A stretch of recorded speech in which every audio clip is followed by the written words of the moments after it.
أهلا ومرحبا بكم أعزائي طلبة الصف السادس الأدبي. ألتقيكم مجددا في درس جديد من دروس مادة الاقتصاد. درسنا لهذا اليوم الخاصية السادسة من خصائص التخلف، ألا وهي تخلف البنيان الاجتماعي، بعد أن أوضحنا بالدروس التي مضت خصائص التخلف والتي كانت كالآتي.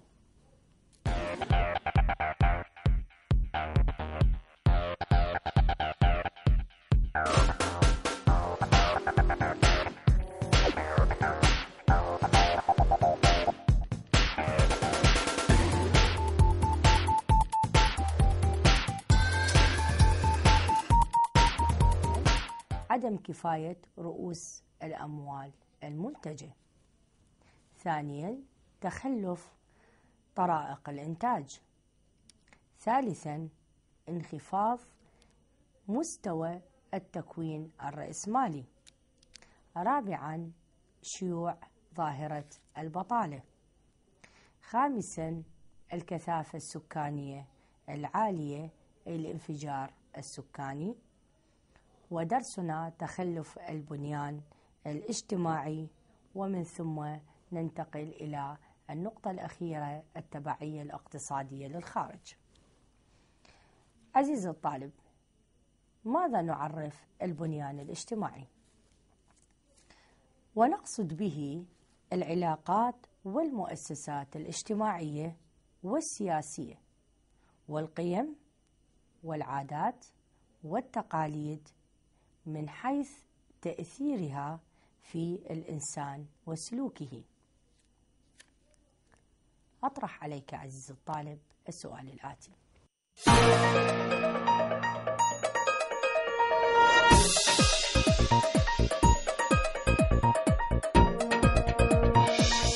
على الإنسان أن يكون مؤمنا بضرورة التنمية الاقتصادية والبنيان الاجتماعي. الجواب على ذلك عزيزي الطالب يكون كالآتي: لأن التنمية الاقتصادية تعمل على زيادة في معدل الاستثمار، وهذه الزيادة هي التي تدفع إلى زيادة الطاقة الإنتاجية في المجتمع، ومن ثم إلى زيادة نصيب الفرد من السلع والخدمات في إقامة المصانع والمشاريع الاستثمارية الضخمة، تتطلب مهارات فنية وقدرات إدارية عالية قادرة على استغلالها استغلالا منتجا.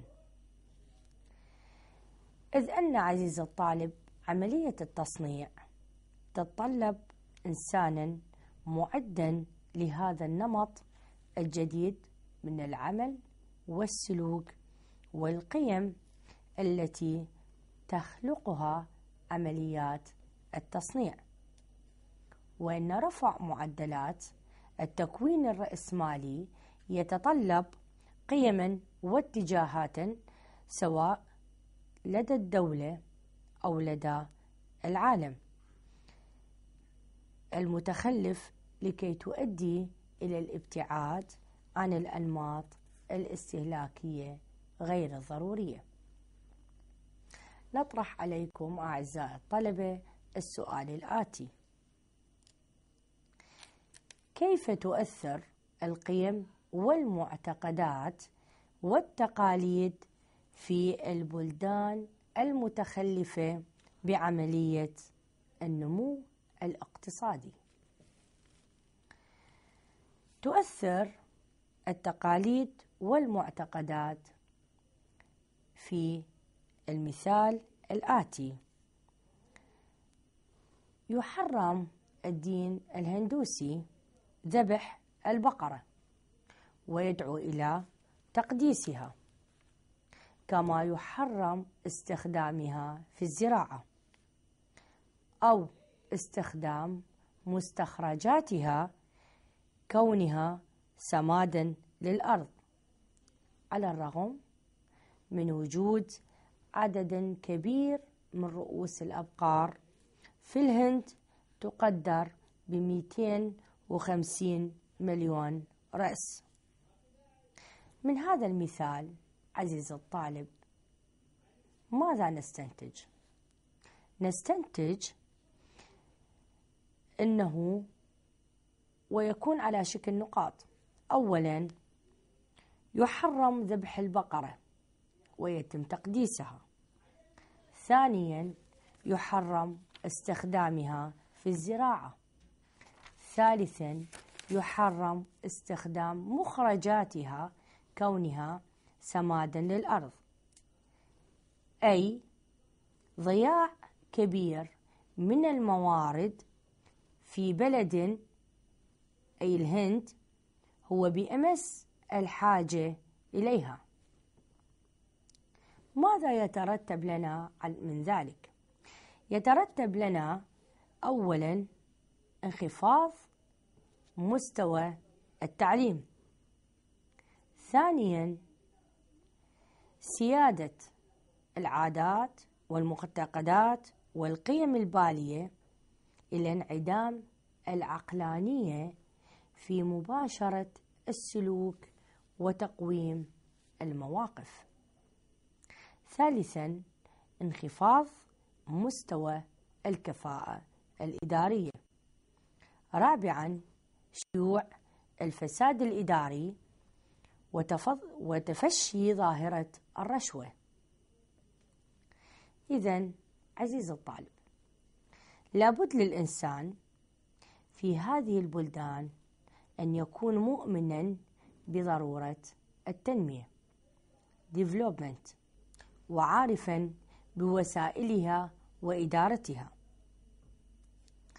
ننتقل بك عزيز الطالب إلى الخاصية الأخيرة من خصائص التخلف، ألا وهي التبعية الاقتصادية للخارج.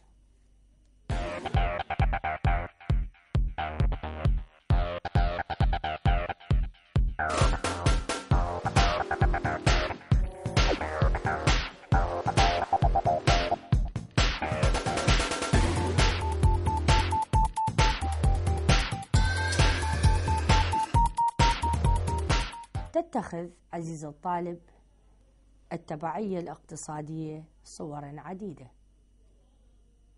ما هي؟ أولا سياسية، ثانيا اقتصادية، ثالثا ثقافية، رابعا تكنولوجية.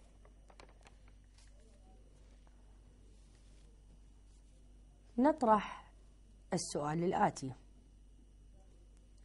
تتوضح معالم التبعية الاقتصادية للخارج بالنقاط الآتية. أولا، يلاحظ أن قدرا مهما من الدخل القومي يتجاوز 20% يتولد عن إنتاج المنتجات الأولية المخصصة للتصدير. ثانيا، اعتماد الصادرات بصفة جوهرية على سلعة أولية واحدة مثل البترول، السكر، القطن، الشاي. ثالثا، أن مستويات الدخل والمعيشة تتوقف بدرجة كبيرة على حظ سلعة واحدة أو عدد قليل من السلع بالأسواق الخارجية. سيطرة الأجهزة الأجنبية على العمليات المتعلقة بالتجارة الخارجية كبيوت التصدير والاستيراد والبنوك وشركات التأمين والنقل، وما يترتب عن سيطرة المصالح الأجنبية من نشوء ظاهرة الاقتصاد الثنائي. هنا يبرز عزيز الطالب تعريف الاقتصاد الثنائي. الاقتصاد الثنائي هو التبعية الاقتصادية متمثلة بسيطرة المصالح الأجنبية على العمليات المتعلقة بالتجارة الخارجية كالاستيراد والتصدير والبنوك وشركات التأمين والنقل. نطرح عليك عزيزي الطالب السؤال الآتي: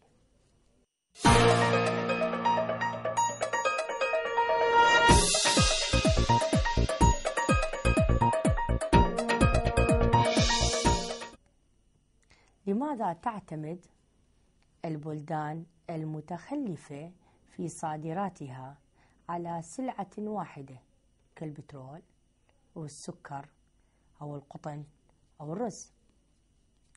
الجواب على ذلك لأن مستويات الدخل والتشغيل والمعيشة في هذه البلدان المتخلفة تتوقف بدرجة كبيرة على حظ سلعة واحدة أو عدد ضئيل من السلع بالأسواق الخارجية، إذ يتعذر على هذه البلدان عزيزي الطالب أن تعوض عن كساد سلعة تصدرها برواج العدد من الصادرات الأخرى، كما هي الحال بالنسبة للدول الصناعية. عزيزي الطالب، ماذا نستنتج بعد طرحنا لهذا الموضوع؟ نستنتج أن ظاهرة التخلف الاقتصادي تتضمن جانبا من كل هذه الخصائص أو الأوصاف، فالتخصص في الإنتاج الأولي وكثافة السكان وتخلف الموارد الطبيعية وندرة رأس المال وانخفاض نصيب الفرد من الدخل الحقيقي. هذه كلها عزيزي الطالب مظاهر للتخلف، ولا يكفي الاعتماد على مظهر واحد منها لتفسير هذه الظاهرة. إذن عزيزي الطالب، إن ظاهرة التخلف التي تعتبر من القضايا الأساسية التي شغلت اهتمام رجال الاقتصاد، وكما تحدثنا أن مشكلة التخلف تخص نحو ثلثي سكان العالم. هؤلاء السكان يعيشون عند مستويات منخفضة من المعيشة، ويسودهم سوء التغذية وانخفاض المستوى الصحي. نطرح عليك عزيزي الطالب السؤال الآتي: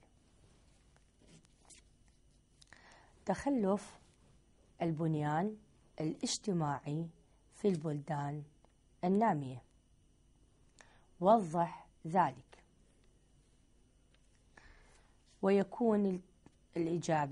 تكون الإجابة عزيزي الطالب بالنقاط الآتية: أولا، القيم والمعتقدات والتقاليد المتخلفة البالية.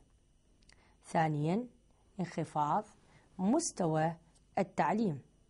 ثالثا، انعدام العقلانية في مباشرة السلوك وتقويم المواقف. رابعا، انخفاض مستوى الكفاءة الإدارية. خامسا، شيوع الفساد الإداري وتفشي ظاهرة الرشوة. أنتقل بعد ذلك عزيزي الطالب إلى التعليل الآتي: يتسم القطاع الزراعي في البلدان المتخلفة بانخفاض إنتاجية العمل؟ الجواب على ذلك عزيزي الطالب بسبب تخلف مستوى قوى الإنتاج المستخدمة. وقوى الإنتاج المستخدمة تتمثل عزيزي الطالب في الآلات والمكائن وغيرها. ننتقل إلى التعليل الآخر. يتسم القطاع الصناعي بالبلدان المتخلفة بتخلف قوى الإنتاج المستخدمة. الجواب على ذلك لأن الصناعات الصغيرة والصناعات الحرفية تمثل أهمية كبيرة إضافة إلى انخفاض مستوى القدرات الإدارية والتنظيمية. نطرح السؤال الآتي: ما هي الأمثلة على البطالة المقنعة؟ تتخذ البطالة المقنعة صوراً عديدة. أولاً، ارتفاع نسبة المشتغلين بالخدمة المنزلية. ثانياً، انتشار الباعة المتجولين والحمالين. نطرح عليك عزيزي الطالب السؤال الآتي: عدد خصائص التخلف واشرح واحدة منها. أولاً، عدم كفاية رؤوس الأموال المنتجة. ثانياً، تخلف طرائق الإنتاج. ثالثاً، انخفاض مستوى التكوين الرأسمالي. رابعاً، شيوع ظاهرة البطالة. خامساً، الكثافة السكانية العالية وما يقصد بها الانفجار السكاني. سادساً، تخلف البنيان الاجتماعي. سابعاً، التبعية الاقتصادية للخارج. هنا عزيزي الطالب عليك أن تختار في حالة شرح أي خاصية من خصائص التخلف، وكن حر في اختيارك لشرح أي واحدة منها.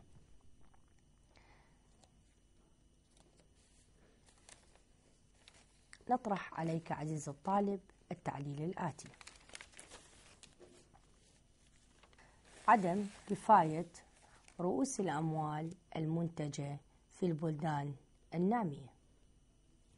وهذا يرجع إلى أن الإنتاج الأولي المتمثل في الزراعة البدائية والجمع والصيد في الغابات هو الذي يسود هذه البلدان المتخلفة ويستأثر بالقسم الأعظم من النشاط الاقتصادي، ذلك أن إنتاج المنتجات الأولية هو الذي يستأثر بالقسم الأكبر من القوى العاملة، ولا يتطلب سوى قدر قليل من رأس المال الحقيقي والمهارات الفنية. علل ما يأتي عزيزي الطالب. بعض الدول النامية تتمتع بوفرة الموارد الطبيعية ولكن لا تستطيع استغلالها. لماذا عزيزي الطالب؟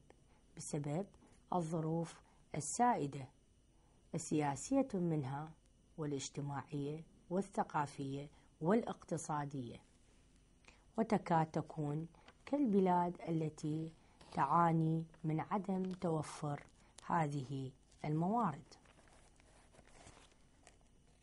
عرف ما يأتي عزيزي الطالب. التكوين الرأسمالي هي الإضافة إلى رأس المال القائم في المجتمع. عرف ما يأتي عزيزي الطالب. رأس المال الاجتماعي وهو ما يتمثل بسكك الحديد والطرق والمواصلات ووسائل النقل ومحطات التوليد الكهرباء والسدود. علل ما يأتي. ضعف الحافز على الاستثمار في البلدان النامية؟ الجواب على ذلك عزيزي الطالب بسبب ضعف القدرة الشرائية للسكان، أن ضعف هذه القدرة الشرائية يؤدي إلى ضعف الحافز على الاستثمار.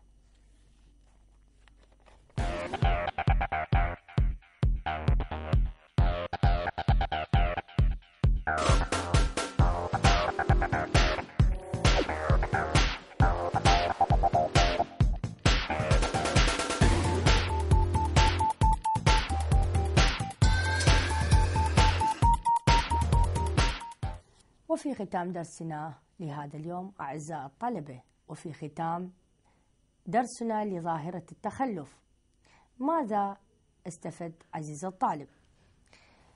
إن ظاهرة التخلف الاقتصادي عزيزي الطالب تضمنت التخصص في الانتاج وكثافة السكان وتخلف الموارد وندرة رأس المال وانخفاض نصيب الفرد من الدخل القومي. هذه كلها عزيزي الطالب مظاهر للتخلف، ولهذا لا يكفي أن نعتمد على مظهر واحد لتفسير ظاهرة التخلف under development، وإنما يعتمد على كل الظواهر المحيطة بظاهرة التخلف، كونها من الظواهر التي شغلت اهتمام رجال الاقتصاد. أعزائي طلبة الصف السادس الأدبي، ينتهي درسنا لهذا اليوم. أتمنى أن استفدتم من هذا الدرس، وإلى لقاء آخر.